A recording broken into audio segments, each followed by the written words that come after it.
Hello everyone! It's Anya's Mommy again and welcome to Mommy's Corner dito kay Adorable Anya's channel. So, meron tayong 10 tips kung manganganak ka sa public hospital as a first-time mom. As a first-time mom, everything here is experience-based and as a first-time mom. So, 10 tips kung manganganak ka sa isang public hospital. So, para lang to sa mga anak at manganak sa isang public hospital. As for me, it's PGH. So, una, number 1, always ask questions sa mga doktor, sa mga OB. Palagi kang magtatanong lahat ng tanong sa isip mo kung safe ba to, okay ba to, paano pag ganito. Yeah, always ask questions. Huwag kayong mahihiyang magtanong. Okay. Number 2, maglaan kayo ng notebook pang-record sa mga reminders ng doktor, next schedule. Tapos, syempre, kunyari, halimbawa, check up mo today. After mong ma-check up, uwi ka sa bahay, syempre may mga nararamdaman ka, lahat yun isulat mo sa notebook mo, maglaan kayo ng notebook para sa pag-record ng mga detalye. Tapos, kagaya ko, sinusulat ko yung name ng doktor na nag-check up sa akin para the next time, alam ko kung sino yung huling nag-check up sa akin. Pag tinanong ko kailan yung date, sinong doktor, masasagot mo. Kasi sinasabi naman na yun Doc ganto, Doc ganyan, ganito ipilido nila, anong date. Tsaka yung mga reminders, yung mga paalala, lalo na sa may mga high-risk cases. Sa case ko kasi low risk naman ako. So, yun. So, mas maganda maglaan ng notebook para may sulatan. Next, maghanda ng hospital bag na may laman ng damit ni mommy and ni baby. So, lahat ng importante. So, sa case ko, pang 2 to 3 days yung pinempare ko, nilagyan ko ng labeling, kagaya nito. May mga label, kung ano yung laman niya, mga baby clothes, baby dress. Tapos, kay mommy, ganun din. So, naka-ziplock siya, ganyan, naka per day siya, nilagyan ko siya ng label. Para isang hugot na lang, isang kuha na lang. Mas madali siyang naka-organize siya. So, number 4, hospital docs. So, ako ay nag-prepare ng isang clear book. Sana sa mga anak, ganun din. Mag-prepare kayo ng isang clear book. Ilagay nyo doon yung mga labeling na kung ano yung nakalagay doon. Kunyari, PhilHealth, laboratory, tapos birth certificate ng nanay, ng tatay, marriage contract, kung kasal. So, maghanda na ng mga hospital documents para pag kinailangan, isang kuha na lang. Hindi na kung saan-saan nakalagay.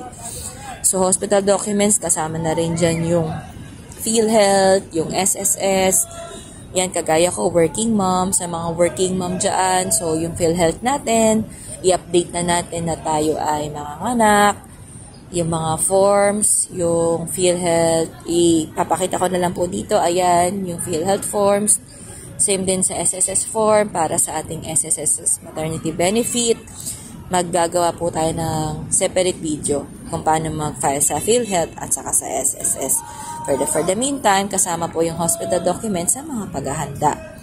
Next, keep notes ng mga laboratory records. Halimbawa, sa case ko kasi sa PGH ako nanganak, sa PGH na rin ako nagpa-laboratory. So, may mga ibang mommies na sa labas nagpapa-laboratory, tapos sa public hospital mga anak, okay lang yun. Basta, meron kang kopya. Yung iba kasi kinukuha na yun So, sa case ko, kapag kinukuha nila yung original, pinipicturean ko, then piniprint ko, then yun yung nilalagay ko sa clear book para may kopya ko. Lalo na yung mga OGTT, yung mga fasting blood sugar, yung mga urine test, yan, ang tawag dyan, yung HIV test. May tawag dun sa HIV test nakalimutan ko na. So, lahat yon ng result nun, dapat may kopya ka. So, yon. Next is, mag-ocular visit ka sa public hospital na pag-aanakan mo. Lalo na kung sa labas ka nagpapalaboratory, tapos plano mo manganak sa gantong hospital kasi ito yung malapit. Or depende kung ano yung available sa area. So, research. Magtanong sa mga groups, sa mga page, sa mga nanganak na, sa mga kapitbahay nyo. Yan. Number 8, pera. kailangan talaga ng pera. So, we have 9 months. 9 months kang magbubuntis. So, you have 9 months to prepare sa pera. Pag-ipunan, pagtabihan, hindi lang yung gamit ni mommy, gamit ni baby, hindi lang yung gatas, diaper, pero yung pera, halimbawa, sa panganak, kailangan bumili ng ganto, bumili ng ganyan, pamasahe, pagkain mo sa hospital, pagkain ng bantay. So, kailangan talaga ng pera. 9, mag-take ng vitamins, follow doctor's advices and reminders. Huwag matigas ang ulo. So, ang hirap kasi hindi maging matigas yung ulo, lalo na kapag yung hormones natin, dahil mga buntis, gusto ng ganito, gusto ng ganyan. So, bawal po sa atin na magpuyat hanggat maaari. Tapos, tulog na maayos, pahingang maayos. Tapos, yung mga advice ng doktor, vitamins, mga kailangan nating inumin, prutas, gulay. Kailangan po talaga natin yung gawin para sa baby. And last, number 10, always think about the baby inside your womb at all times. Lalo na kapag nasa-stress tayo or parang nalulungkot tayo. So, always be prepared and see you again next video. Bye-bye!